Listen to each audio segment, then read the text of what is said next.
So I think that, even when we were talking about before, I don't remember if we was on air, we just said this or not, but with Syracuse and them opening up, but then having different rules where, once they leave for Thanksgiving, then nobody comes back until spring. Okay. But what about the athletes? So the athlete's going to be allowed to leave, which I would imagine. That was part of the conversation. This is that there's a new part of that. And that is hold on, let me give you the answer to that. There are athletic people that have said, yes, we want to practice with no students there because two things. Number one, it's less people. Number two, they can't catch it from going into the classroom. They can only catch it from practice. There's no temptations. Wait, they can't catch it from going into the classroom? They're saying that if the players are getting tested as frequently as they are, that the practice room and the fields and again, this is football, not basketball, but in football, if they're staying isolated, that's a good thing. If they're staying isolated, okay. You're saying after all the students leave, right? So if the guy who's a sophomore left guard, he just has to go to the practice facility, to his apartment, to the fields, and that's it. Whereas if he had campus is open, he has to go to class. Here's my issue with that, Seth, is it's not like they live in a bubble. There's a whole city of Syracuse outside of the university. but it's also there's barely any cases there. Right now, because none of the people from New York City have come up yet. Okay. But what the athletic director's suggestion has been that the athletes would prefer, the coaches at least, would prefer to have college football without students on campus because there's no parties, there's no nothing. And no, incorrect, Seth. There are city parties. There might not be campus parties. There are parties in downtown Syracuse. All through there's clubs. There's people. It's not a bubble. It's not like once you leave Syracuse, there's nothing there and you walk into nothing. There's a whole Syracuse community of parties and people who they will interact with.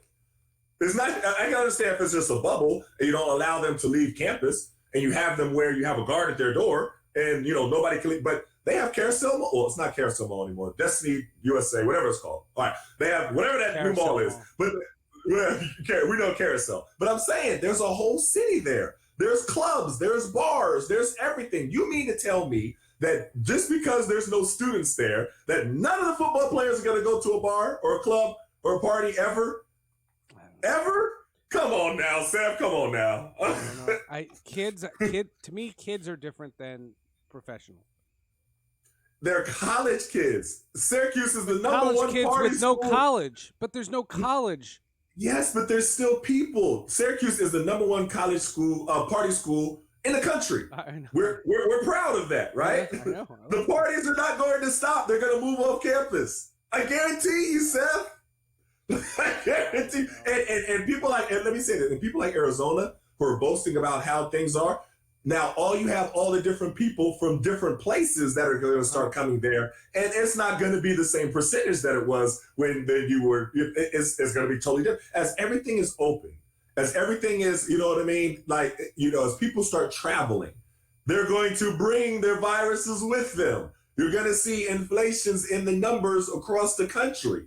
So right now, where the numbers are before everything really opens up is almost insignificant. Because that will change once everything opens up. Do you agree or disagree? I see. I hear you. Mm-hmm. The only caveat to what you're saying is: are people getting the message? Are enough smart people getting the message? Because what message? Well, first, what message are you saying? Okay. So here's Peter Schwartz, right? CBS guy in New York. Peter Schwartz says, looks like Long Island is in line to reopen and enter phase 1 next week. Let's go. So here's what I wrote to him. I just want you to hear this. Peter's not dumb. That's all I'm saying. Peter's not dumb. Okay. All right. I wrote back, if it works and there isn't a massive spike, then I'm with you. But are you seeing evidence that it'll be okay? He wrote back, I don't understand your question. A region has to meet 7 metrics to open up. I said, what I heard was that there will be so many people not following social distancing and just forget everything and presume life is back to normal, then the virus will spike and this downturn in numbers will be reversed. I saw your tweet and was literally thinking the opposite. Peter, we have to try and move forward. And oh my gosh. And safely. Hold on. And safely. People need to work. I'm in that category. We need to try to get back to normal. Now, hold on. Okay. John Kincaid, CBS Atlanta. Now, he's in Atlanta. Okay. Again, these are not irresponsible party people. These are our age homebodies who go to sleep earlier than you. Oh, you're going to throw that in there? Okay. Keep going. That have nothing to do with nothing. Dealing today. John Kincaid wrote, go Google what the experts told you was going to happen when Georgia opened up a month ago. They were wrong completely. Do it safely, respect the restrictions, and get on with life. It works and is working everywhere. But that's not the statistics that I see. Like, what statistics is he talking about? Has Georgia been in a massive spike? They've been in a spike. They haven't gone down. He's saying as if they've gone down, as if the experts have been incorrect, as if everything that you've been saying has been, that the doctors have been reporting has been wrong. That's not what Georgia is reporting. That's not what the numbers are saying. And then this is the crazy part, though, is then the excuse, once you do present the fact that there are more cases, what's the first excuse? It's because we're testing more. Okay, so you just want to open. That's all it is. You know what I mean? Regardless of whatever you just want to open. I'm not saying that. Not you in particular. I'm saying you as just as far as people who, like, whatever you say, there's always something. And they're going by what Trump says. They are repeating it. When Trump goes up there, he says specifically, well, we're getting more cases because we're testing more. So I applaud us about how much we're testing. Is that how you're going to spin it? Are you serious? I don't know. It doesn't look like it. I mean, it doesn't. So, and watch how it is this. And I didn't even know it was Memorial Day weekend. That's how crazy it is. It's like Groundhog Day. Like everything is this weekend's going to be something special. Watch how it is this weekend. And then when we come back, we'll talk about how people will, responsibly adhere to the social distancing protocol across the country. We'll talk about that next week. No, next week, right? But that's the thing, because this weekend is an unstoppable freight train. This week, it's happening everywhere. Everywhere. That's happening everywhere. Young, old, black, white, Republican, Democrat, everyone's doing it. And I'm just like, do y'all know something I don't know? Like, what? I'm looking at social media and I was like, oh, wow, people are kicking it. They're having a blast. The other story I wanted to show you, hydroxychloroquine. Uh-oh. What we got? A new study of 15,000 COVID-19 patients published on Friday in the medical journal The Lancet found those being treated with the anti-malarial drugs hydroxychloroquine and chloroquine are at a higher risk of death and irregular heart rhythms than those not receiving it. Oh, interesting. Other updates, Brazil is on pace to become the COVID-19 epicenter. Oh, wow. And when you hear that, that means, and Brazil is smaller than here, people think people are winning here, that the curve is flattening here. This whole flattening curve, when we had the councilwoman on and we were just talking about specifically PG County, and she's looking at the actual numbers of hospitalizations and deaths. And I like the fact that she, specified that, not coronavirus cases. And she said, yes, okay, she agreed, we're testing more and we're going to have more cases. She's saying specifically hospitalizations and deaths. And she looked at those numbers. And she said specifically, looking at this data, and she looks at it every day, and she said, we have not hit a curve. We haven't hit it yet here in Prince George's County. And I said it yesterday. I said I have been very complimentary of Governor Hogan up until this point. And she repeated it. You heard her. She was very complimentary up into this it's point. It's not just him, but it's not. No. It's Cuomo, it's Murphy, it's all everybody's changing. Everybody's shifted, right? So now I'm like, what has caused this shift from everybody all at once?